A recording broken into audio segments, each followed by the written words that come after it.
Hello friends, कैसे हैं हम सब। So welcome back in forever के लास्ट पार्ट में क्या सुना था आप सबने? बता दो यार, मैं तो भूल गई। क्या सुना था क्या सुना था?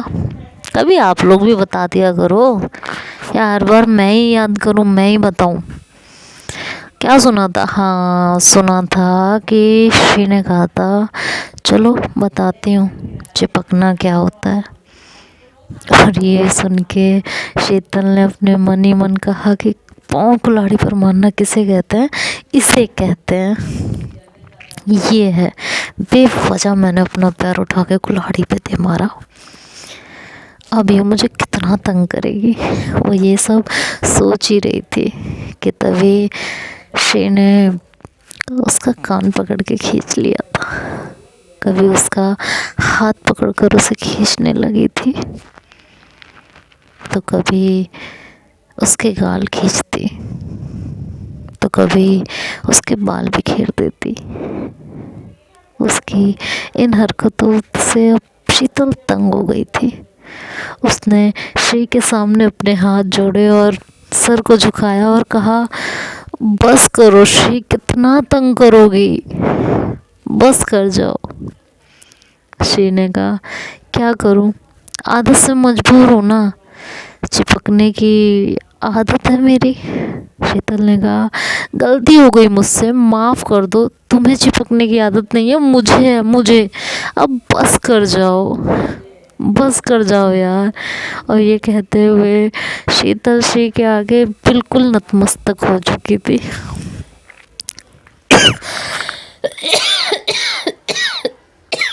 सॉरी। श्री को अब मज़ा आ रहा था शीतल को तंग करते हुए। मन ही मन सोचने लगी कि यार अभी तो दिल चाह रहा है कि तुम्हें और सताऊं और परेशान करूं, पर डर है कहीं मजाक भारी ना पड़ जाए।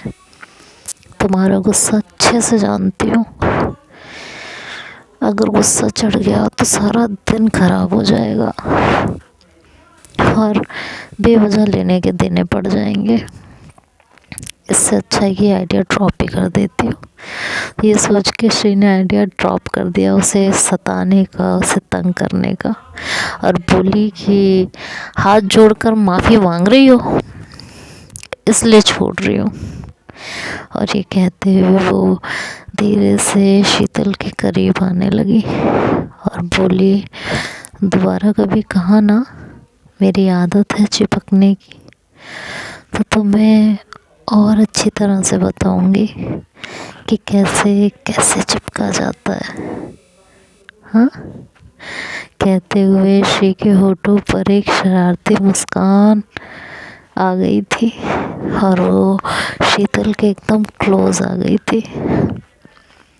उसके होठों पर शरारती मुस्कान और आंखों में बेबाकी देखकर शीतल झिझकते हुए पीछे हटी और बोली, जी देवी जी, आइंदा आपकी शान में कोई गुस्ताखी नहीं होगी। श्री ने कहा, ठीक है। और ये कहकर शीतल की उंगलियों में अपनी उंगलियां उलझा ली। दोनों एक दूसरे का हाथ थामे चलने लगे हमेशा की तरह। पर आज हाथों ने, जिन हाथों को थामा था, वो दोस्त के नहीं महबूबा के थे। घंटों घूमते घूमते जब दोनों के पांव थकने लगे तो दोनों एक शांत सी जगह देखकर बैठ गए। बैठते हुए शीतल ने घड़ी पर निगाह डाली तो 4 बजने को थे। उसके मुंह से निकला, आज सुबह से शाम कैसे बीत गई पता ही नहीं चला। लग रहा है अभी थोड़ी देर पहले ही तो तुमसे मिलने निकली थी। मुझे भी ऐसा ही लग रहा है, रोज़ वक्त बीतता ही नहीं था, दिन काटना इतना मुश्किल होता था और आज कैसे बीत गया पता ही नहीं चला। कल से फिर ये वक्त काटे नहीं कटेगा। सुन, शीतल ने कहा, श्री तुम साथ होती हो तो वक्त ऐसे ही भागता है। कभी तुम्हें बताया नहीं, पर जब भी हम दोनों साथ होते थे मेरा दिल यही करता था कि वक्त थम जाए और तुम मुझे छोड़कर कभी ना जाओ। श्री ने कहा, तुमने आज कैसे कह दिया?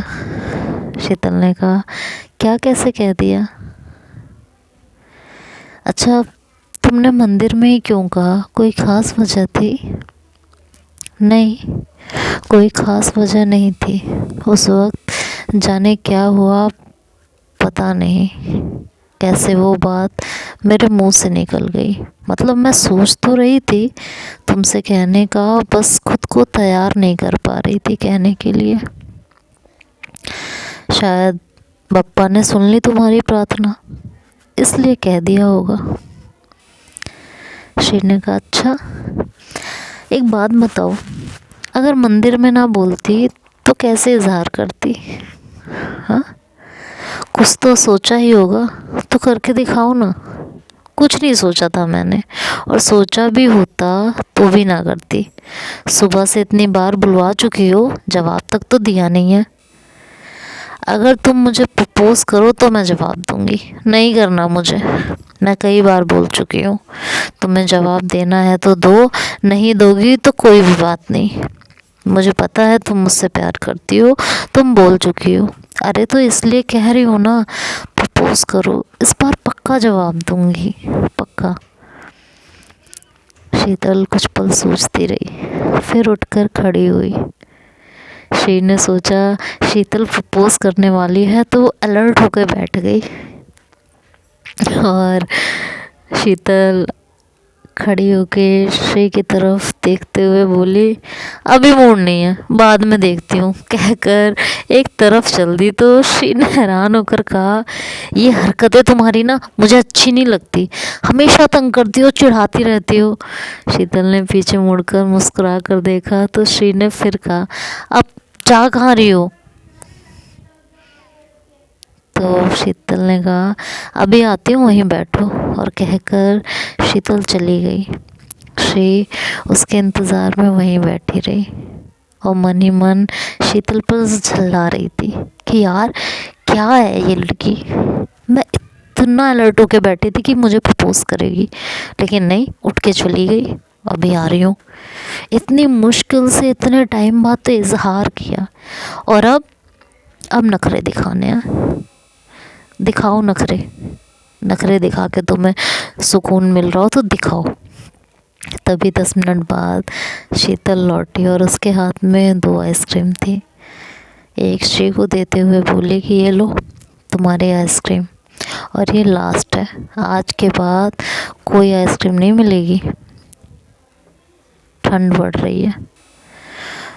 समझ में आया? तो 2-3 महीने नो आइसक्रीम।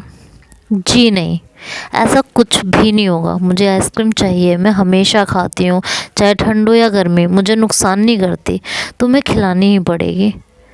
आइसक्रीम खाना ज़रूरी है? कुछ और खा लो इसकी जगह। नहीं, कुछ और नहीं, आइसक्रीम ही चाहिए। हमारी बात भी आइसक्रीम की ही हुई थी, किसी और चीज़ की नहीं। बच्चों की तरह ज़िद मत करो श्री, आइसक्रीम पर सुई अटक गई है? इतनी सारी चीज़ें हैं, कुछ और खा लो। तुम्हें सिर्फ आइसक्रीम ही पसंद है क्या, कुछ और नहीं? तुम ही बता दो तो क्या खाऊं? अरे मुझे क्या पता जो तुम्हें पसंद हो, कितनी सारी चीज़ें हैं मीठे में, चॉकलेट है, केक है, पेस्ट्रीज हैं, चाट पापड़ी है, भेलपूरी है, पानी पूरी है, जो भी तुम्हें पसंद हो। नहीं, मुझे सिर्फ आइसक्रीम ही खानी। आइसक्रीम तो नहीं मिलेगी श्री। क्यों नहीं मिलेगी? मुझे कुछ नहीं होता। नहीं, ठंड बढ़ रही है, बेवजह तुम्हारी तबीयत ख़राब हो गई, इसलिए आइसक्रीम नहीं मिलेगी, ये लास्ट आइसक्रीम। मुझे कुछ नहीं होता है। दोनों न जाने कितनी ही देर आइसक्रीम पे बहस करते रहे। आखिर में श्री पानी पूरी के लिए मानी, वो भी जब शीतल ने बहुत मन होने पर श्री को आइसक्रीम खिलाने का वादा किया। शीतल ने कहा, अच्छा ठीक है, मैं तुम्हें डेली पानी पूरी खिलाऊंगी, लेकिन आइसक्रीम जब तुम्हारा बहुत ज़्यादा मन होगा तब खिलाऊंगी, ठीक है ना?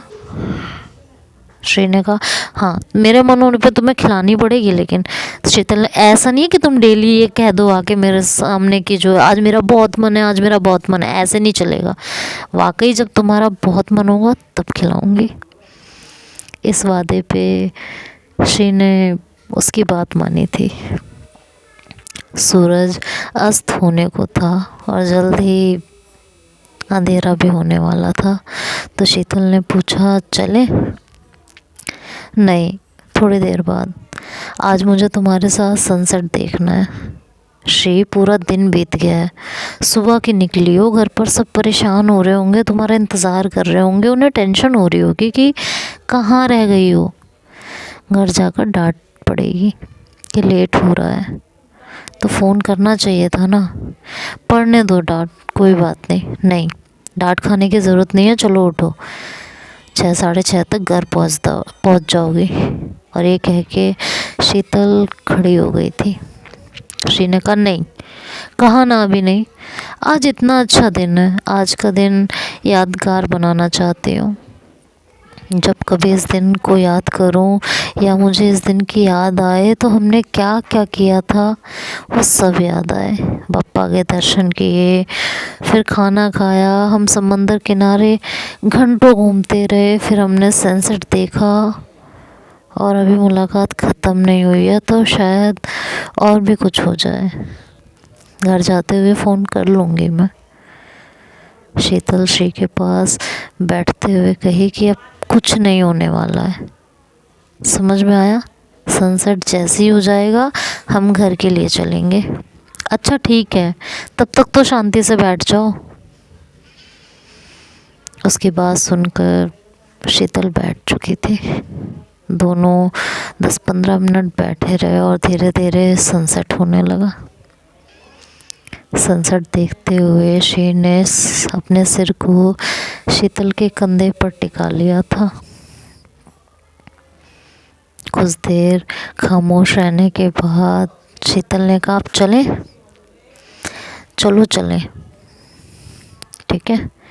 श्री ने कहा चले चले की रट लगा रखी है, तुम्हें अच्छा नहीं लग रहा है, दिक्कत हो रही है, चलो चलें, चलो चलें। श्री ये कह के गुस्से से थुनक कर उठी तो शीतल ने उसका हाथ पकड़ कर कहा गुस्सा मत हो, अच्छा लग रहा है। अच्छा क्यों नहीं लगेगा, तुम्हारे साथ मुझे हमेशा अच्छा लगता है, तुम भी जानती हो। पर तुम लेट हो रही हो।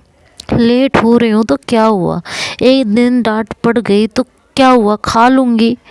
पर मैं आज का दिन अपने हिसाब से अपने मन की करके गुजारना चाहती हूँ। उसके लिए थोड़ी सी डांट खानी भी पड़ जाए तो भी कोई बात नहीं। आज ही का तो दिन है हमारे पास, फिर 6 दिन मिलना नहीं हो पाएगा। कम से कम आज का दिन तो तुम्हारे साथ जी भर के गुजार लूँ, फिर तो 6 दिन तड़पना ही है। शीतल ने कहा तुम्हारा जी इतने में भर जाता है, मेरा तो भरता नहीं है। श्री ने मुंह बनाकर कहा तब भी भागने पर तुली हुई हो, कैसा प्यार है तुम्हारा। लोग तो यहाँ आहें भर भर के हाय तौबा मचाने लगते हैं कि थोड़ा और रुक जाओ। तुम तो हमेशा हर बार चलें लेट हो गया है यही करती रहती हो। मेरा तो लगता है कभी ये अरमान ही पूरा नहीं होगा कि तुम कभी मेरा हाथ पकड़ कर रोकोगी और कहोगी कि रुक जाओ, अभी ना जाओ, अभी दिल नहीं भरा। तुम तो ज़बरदस्ती ऑटो में बिठा देती हो, हद हो गई है यार। श्री की बातें सुनकर शीतल के चेहरे पर मुस्कान आ गई थी।